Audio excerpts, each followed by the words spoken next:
Raise a cup up for all my day ones. Two middle fingers for the haters. Life's only getting greater. Straight up from nothing we go. Higher than the highest skyscraper. No little league we major. The proof is in the paper. We put the good in the good in the good life. Assalamualaikum warahmatullahi wabarakatuh.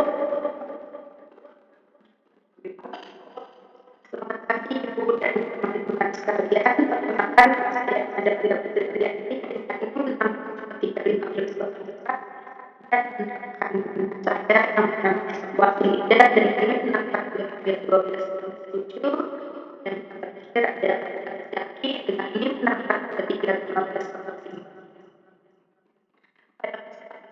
Kesempatan ini kami sangat semangat untuk berbagi informasi mengenai proses pengelolaan dan perencanaan keuangan yang sudah dilakukan pada saat seminar organisasi yang bertepatan di Sulawesi Oriental yang merupakan bagian dari PDL atau Kerja Manajemen Keuangan. Saya diberikan kepada Imran Muati Divisi SNM sebagai dosen vokasi mata kuliah Manajemen Keuangan yang telah banyak memberikan bimbingan dan pengetahuan berharga untuk kita. Terima kasih atas perhatian Ibu dosen dan teman-teman. Setelah melihat video sebelumnya pada saat kegiatan literasi keuangan kita, saya ingin sedikit menyampaikan bahwasanya di era yang semakin kompleks ini, keterampilan dalam mengelola keuangan pribadi maupun bisnis menjadi hal yang sangat penting.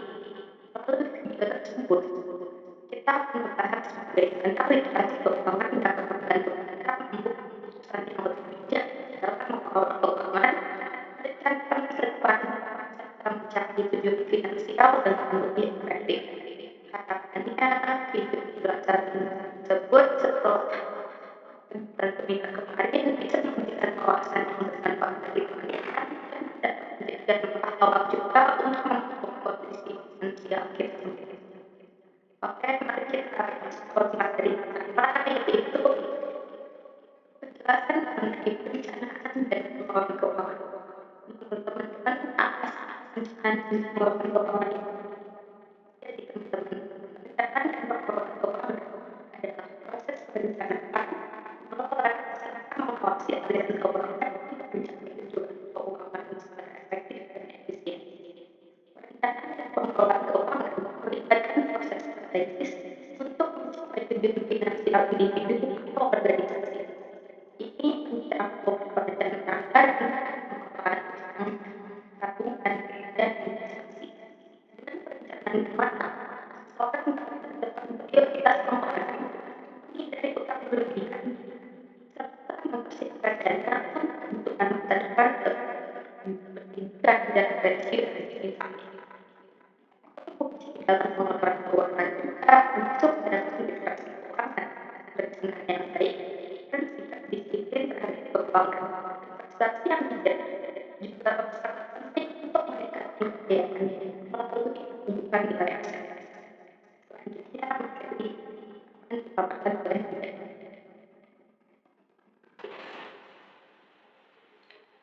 Oke, selanjutnya yaitu triangle perencanaan dan pengelolaan keuangan atau dikenal juga sebagai financial planning pyramid adalah model visual yang membantu individu atau keluarga memahami prioritas dalam perencanaan dan pengelolaan keuangan berdasarkan tingkat kepentingan dan waktu.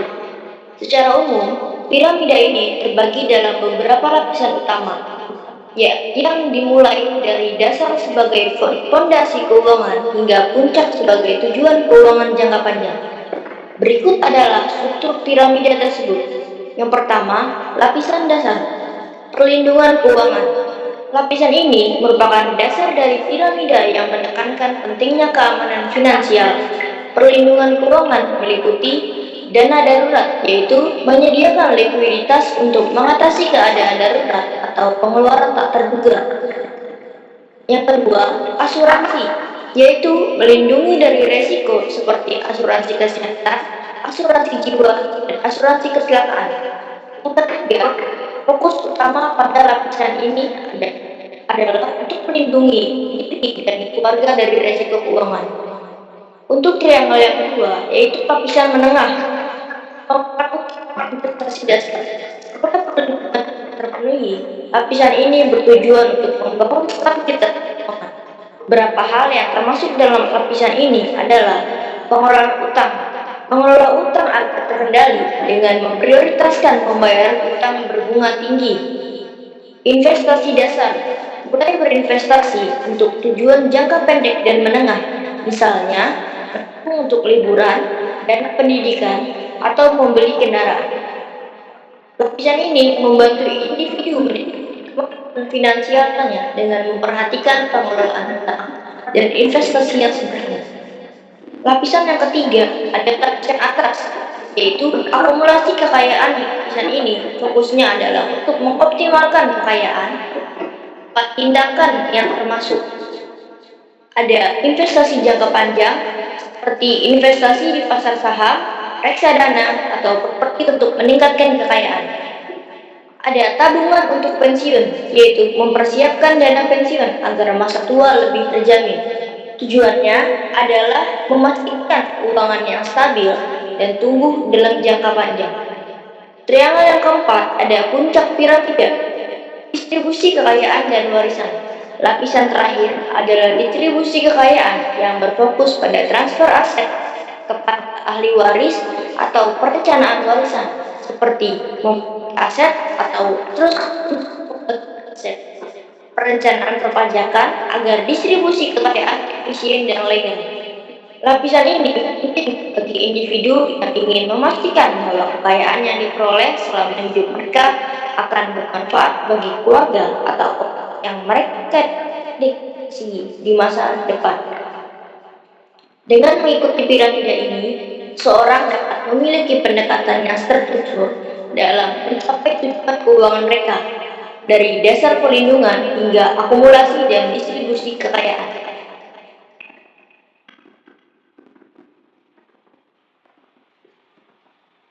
Selanjutnya ada budgeting. Atur budgeting 50/30, 50%, 30%, dan 20% adalah metode sederhana untuk mengelola keuangan pribadi dengan cara membagi pendapatan bersih ke dalam 3 kategori utama, yaitu kebutuhan, keinginan, dan tabungan. Berikut adalah penjelasan setiap kategorinya. Yang pertama, 50% untuk kebutuhan. 50% dari pendapatan dialokasikan untuk memenuhi kebutuhan yang sifatnya esensial dan wajib dipenuhi.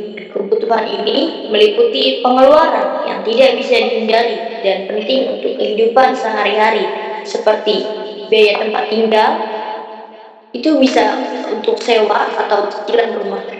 Yang kedua adalah listrik dan internet. Yang ketiga ada bahan makanan atau belanja bulanan. Yang keempat ada transportasi untuk bekerja atau sekolah. Yang kelima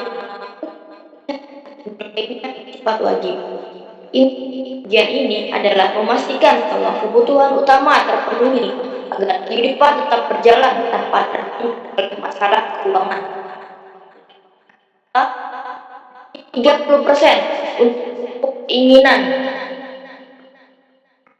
Dari pendapatan dialokasikan untuk keinginan, yaitu sifat tidak wajib tetapi memberikan kenyamanan atau kesenangan. Hiburan seperti menonton film, makan di restoran, berlangganan layanan streaming. Hobi seperti olahraga, koleksi pribadi, atau liburan. Menggunakan gaya hidupnya seperti berbelanja pakaian atau perangkat elektronik. Pengeluaran ini bersifat fleksibel dan bisa dikurangi jika diperlukan. Tujuan dari bagian ini adalah memberikan keseimbangan antara tanggung jawab keuangan dan menikmati hasil kerja keras. Yang ketiga, 20% untuk tabungan dan investasi. Bagian ini meliputi 20% dari pendapatan yang dialokasikan untuk tujuan finansial jangka panjang, seperti menabung di dana darurat atau tujuan tertentu. bisa pensiun, pendidikan, dan lain-lain. Ada investasi dalam instrumen keuangan seperti reksadana, saham, atau obligasi. Ada pembayaran utang jika ada, terutama utang dengan bunga yang sangat tinggi. Dana yang dialokasikan untuk bagian ini bertujuan untuk membangun keamanan finansial dan membantu mencapai tujuan keuangan masa depan. Bagian ini juga mencakup pembayaran utang secara lebih cepat jika ada utang yang harus dilunasi. Secara keseluruhan, aturan 50%, 30%, 20% memberikan kerangka yang mudah diikuti untuk memastikan keseimbangan dalam pengelolaan keuangan. Aturan ini menjaga agar pengeluaran tidak melebihi pendapatan, mendorong disiplin menabung, dan memungkinkan kita menikmati sebagian dari penghasilan.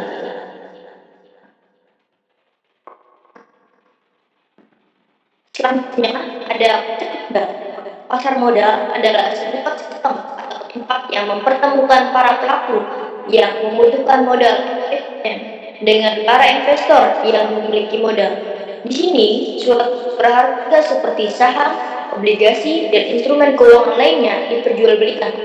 Pasar modal memungkinkan perusahaan untuk memperoleh dana tambahan dan investor untuk mendapatkan keuntungan dari investasi mereka.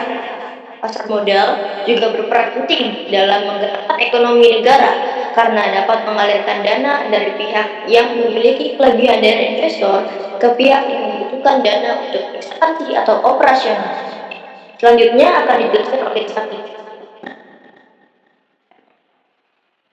Baik, di sini saya akan menjelaskan apa itu struktur pasar modal. Struktur pasar modal itu terdiri dari 5. Yang pertama, struktur pasar modal biasanya terdiri dari beberapa komponen utama. Yang pertama, instrumen pasar modal. Instrumen yang diperdagangkan di pasar modal meliputi saham, bukti kepemilikan seseorang atau suatu perusahaan. Saham dapat dibagi menjadi biasa saham, preferred, obligasi, surat utang yang diterbitkan oleh perusahaan atau pemerintah sebagai bentuk pinjaman dari investor dengan komitmen untuk mengembalikan dana bunga dalam jangka waktu tertentu. Yang selanjutnya reksadana, wadah yang mengumpulkan dana dari masyarakat untuk diinvestasikan dalam portofolio efek oleh manajer investasi. Yang selanjutnya ada derivatif, yaitu instrumen keuangan yang nilainya bergantung pada aset dasar seperti saham atau obligasi, contohnya option dan future.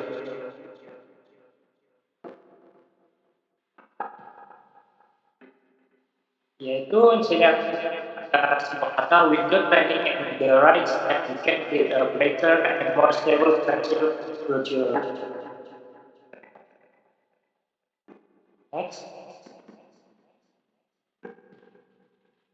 Baik, terima kasih atas untuk teman-teman saya, terutama Anda yang telah menjelaskan presentasi pada kesempatan kali ini. Selebihnya mohon maaf. Wassalamualaikum warahmatullahi wabarakatuh.